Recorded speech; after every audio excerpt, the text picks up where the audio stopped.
రాజకీయాల్లో వ్యూహాలు ఎప్పుడూ కీలక పాత్ర పోషిస్తాయి. నీరసం లేకుండా నిరంతరం ప్రజల మధ్య ఉంటూ పనిచేయడం రాజకీయ నాయకుడి పని. ఈ విషయంలో చంద్రబాబు నాయుడు మేటి. ఆయన జీవితమంతా రాజకీయాలే. భారీ విజయం సాధించినా ఆనందంతో పొంగిపోడు. ఓటమి ఎదురైనా కుంగిపోడు. వెంటనే మరో ఎన్నిక గురించి ఆలోచిస్తారు. గెలుపు కోసం నిరంతరం పరిగెత్తుతారు. ఆంధ్రప్రదేశ్లో ఇలాంటి శైలితో మరో నాయకుడు ఉన్నారా అంటే సమాధానం చెప్పడం కష్టమే. ఏపీలో ప్రస్తుతం ప్రతిపక్షం లేదని కూటమి నాయకులు అంటున్నారు. కానీ జగన్ ఉన్నాడని ప్రజలంటున్నారు. 2024 ఎన్నికల్లో వైసీపీ కేవలం 11 అసెంబ్లీ సీట్లు గెలిచినప్పటికీ 40% ఓటు షేర్ సాధించడంతో ప్రధాన ప్రతిపక్షమని ప్రజలంటున్నారు. ఈ నేపథ్యంలో వైసీపీ మళ్లీ అధికారంలోకి వస్తామని ధీమాగా చెబుతోంది. అంటే ఏపీలో 2 పార్టీలు మాత్రమే ఉన్నట్లు ప్రజలు అభిప్రాయపడుతున్నారు. 2014లో టీడీపీ గెలిస్తే వైసీపీ ప్రతిపక్షంగా ఉంది. 2019లో వైసీపీ గెలిస్తే టీడీపీ ప్రతిపక్షంగా ఉంది. 2024లో టీడీపీ కూటమి అధికారంలోకొచ్చి వైసీపీ ప్రతిపక్షంగా నిలిచింది.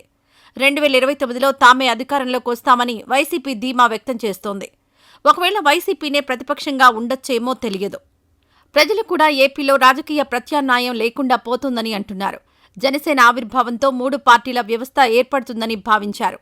జనసేన వ్యవస్థాపకుడు పవన్ కళ్యాణ్ సినీ తారగా అశేష అభిమాన గణంతో రాజకీయాల్లోకొచ్చి అగ్రస్థానం సాధిస్తారని అందరూ ఊహించారు. ఒక బలమైన సామాజిక వర్గం ఆయనకు మద్దతుగా ఉంది. ఈ వర్గం ముఖ్యమంత్రి పదవిని తమ నాయకుడు అధిష్ఠించాలని కోరుతోంది. అయితే 2019లో ఒంటరిగా పోటీ చేసి ఓడిపోయిన పవన్ పొత్తుల వైపు మొగ్గారు. ఒంటరిగా పోటీ చేసి ఓటమి చెందను అని ఆయన గట్టిగా చెప్పారు. 2024లో టీడీపీ బీజేపీలతో కూటమి కట్టి పోటీ చేసిన జనసేన 21 సీట్లలో అన్నింటినీ గెలిచి సత్తా చాటింది. అధికారం దక్కిన తర్వాత ఉప ముఖ్యమంత్రిగా బాధ్యతలు చేపట్టిన పవన్ తన పార్టీని బలోపేతం చేసి 2029లో ముఖ్యమంత్రి పదవి సాధిస్తారా అన్న చర్చ జరుగుతోంది. అయితే పవన్ ఇచ్చిన ప్రకటనలను బట్టి ఆయన మరో 15 ఏళ్ల పాటు చంద్రబాబే సీఎం అని, తాను ప్రస్తుతం ఆ రేసులో లేనని స్పష్టం చేశారు.